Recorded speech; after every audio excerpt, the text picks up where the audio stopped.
Yan lakay, harbisin na natin. O, di ba? Hindi meron na tayo sasawag sa gulay.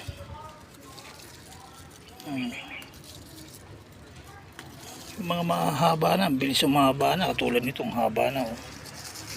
Di ba?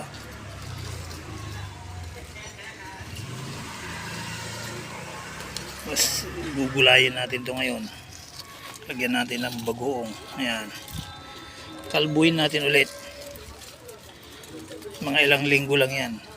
Ayan o.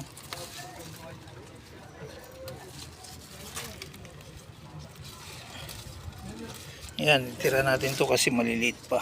Ito, kunin na natin to. Ayan, maliliit pa yan o. Ayan o. Wala nang gaanong dahon.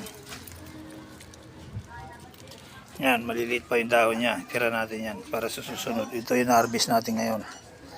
O, di ba? May gulay na tayo. Dagdagan na lang natin to ng saluyot. O, malunggay. Mayroon naman malunggay dyan. O. Di ba? Okay na to. Tapos may prito akong bangos. Mamaya, papakita ko ulit sa inyo.